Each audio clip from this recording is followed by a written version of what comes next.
ছোটবেলা থেকে দেখে আসছি আমার কাকুরা, আমার পিসিরা, আমার জেঠুরা সবাই একসঙ্গে বেড়াতে যায়। কিন্তু আমরা যাই না। ছোটবেলা থেকে মা আমাদের বুঝিয়ে এসেছে যে মার নাকি কোথাও বেড়াতে যেতে পারে না। বাসে উঠলে মায়ের শরীর খারাপ লাগে, দূরপাল্লার ট্রেনে উঠলে মায়ের শরীর খারাপ লাগে। সেই জন্য কোথাও নাকি বেড়াতে যেতে পারে না।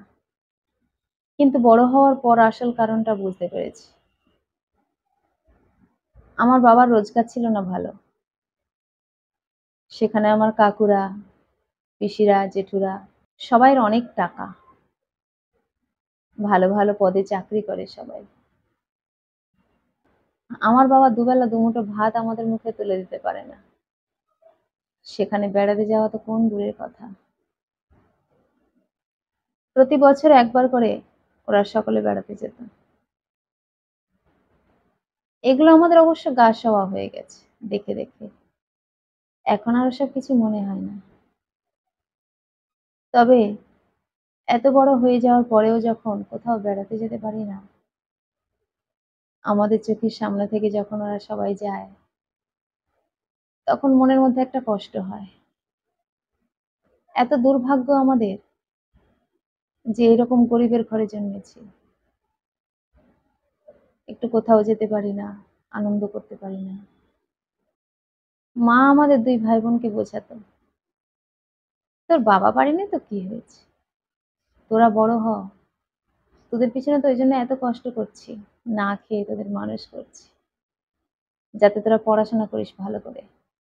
ভালো পড়াশোনা কর, করলে তবে তো তোরা ভালো চাকরি পাবি, আর ভালো চাকরি পেলে তোরা অনেক টাকা ইনকাম করবি, তখন আমাদের ঘুরতে নিয়ে যাবি, তোরা নিজেরাও ঘুরবি।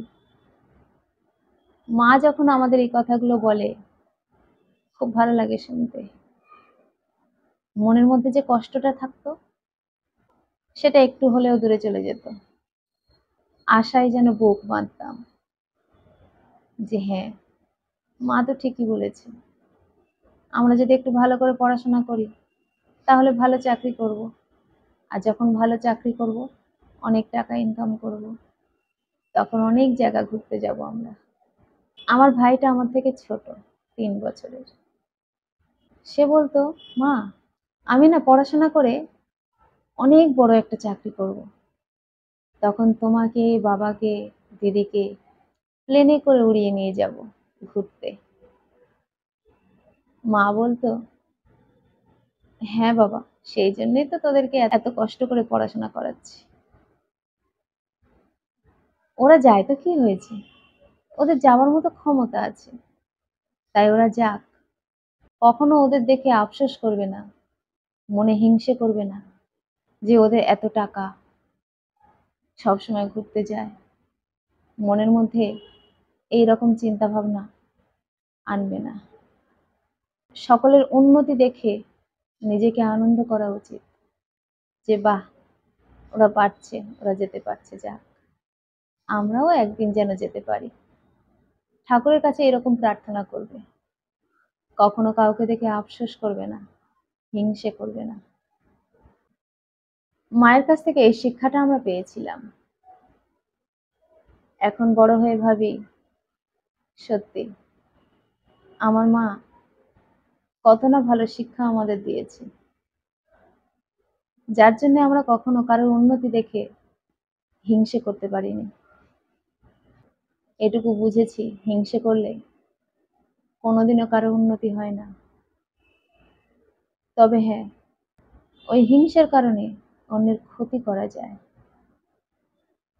কিন্তু নিজের উন্নতি কখনো হয় না।